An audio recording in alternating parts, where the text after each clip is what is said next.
Good morning and welcome to Gospel Bytes, where we take a bite at the Gospel for the day. Today is Saturday, March 22nd. A reading from the Holy Gospel according to Luke. Glory to you, O Lord. Now, all the tax collectors and sinners were coming near to listen to Jesus. And the Pharisees and the scribes were grumbling and saying, "This fellow welcomes sinners and eats with them." So Jesus told them this parable.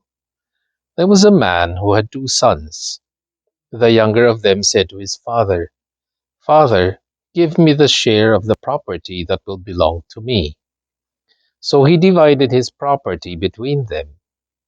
A few days later, the younger son gathered all he had and traveled to a distant country, and there he squandered his property in dissolute living. When he had spent everything, a severe famine took place throughout that country, and he began to be in need.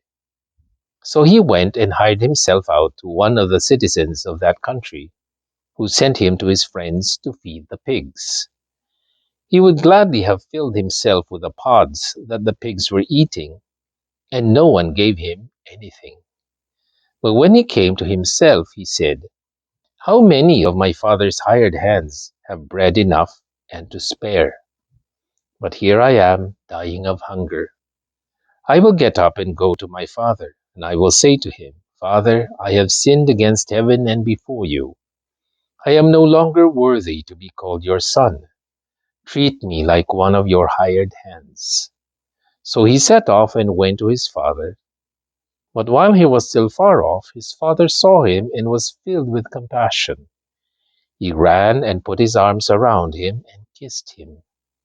Then the son said to him, 'Father, I have sinned against heaven and before you. I am no longer worthy to be called your son.' But the father said to his slaves, 'Quickly, bring out a robe, the best one, and put it on him. Put a ring on his finger and sandals on his feet. And get the fatted calf and kill it. Let us eat and celebrate, for this son of mine was dead and is alive again. He was lost and is found.' And they began to celebrate. Now his elder son was in the field, and when he came and approached the house, he heard music and dancing. He called one of the slaves and asked what was going on. He replied, 'Your brother has come, and your father has killed the fatted calf, because he has got him back safe and sound.' Then he became angry and refused to go in. His father came out and began to plead with him. But he answered his father, 'Listen, for all these years I have been working like a slave for you, and I have never disobeyed your command.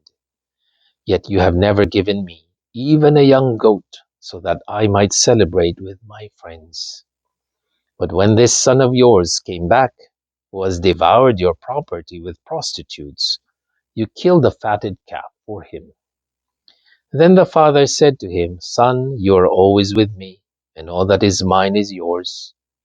But we had to celebrate and rejoice, because this brother of yours was dead and has come to life.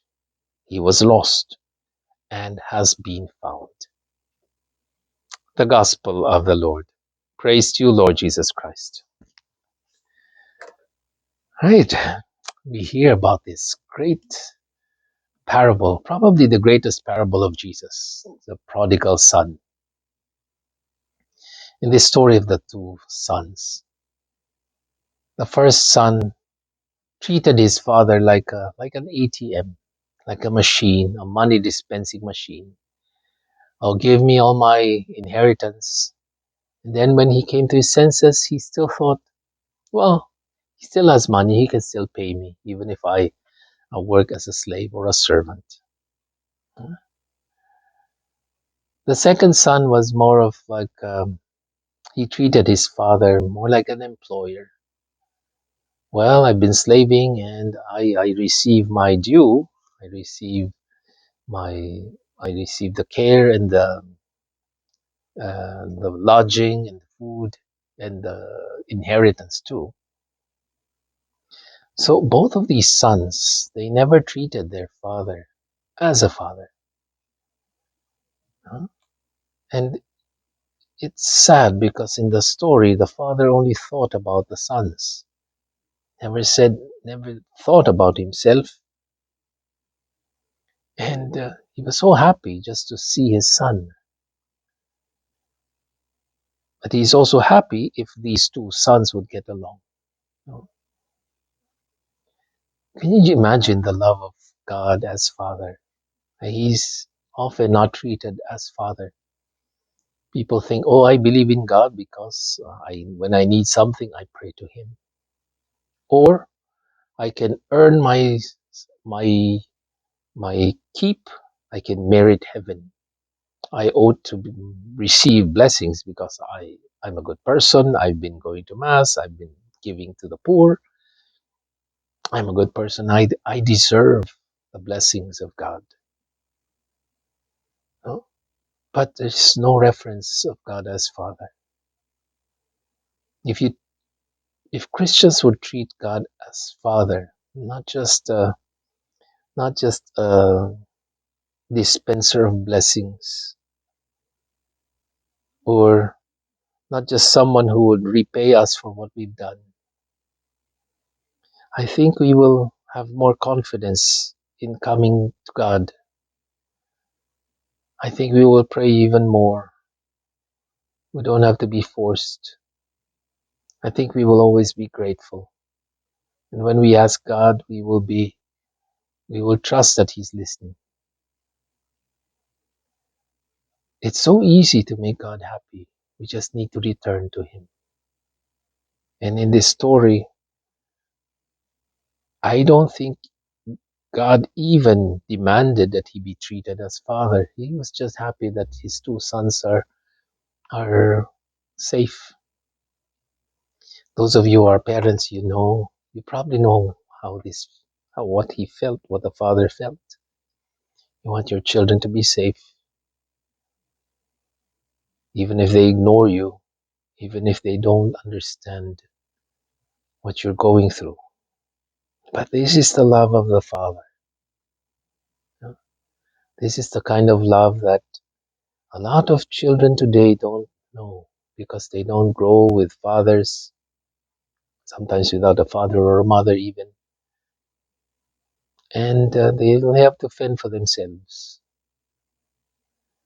So today, Jesus is teaching us about this great love, a father who doesn't even think of himself. He's just happy that we're home. So today, as we continue to prepare for Easter, you know, try and make our Father happy. Go to confession. Tell him I'm sorry for what I've done, for how I treated you, because he's a father, and he's waiting for our return. I'm Father Jerry Sembrano for another edition of Gospel Bites. God bless you and come home. Have a nice day.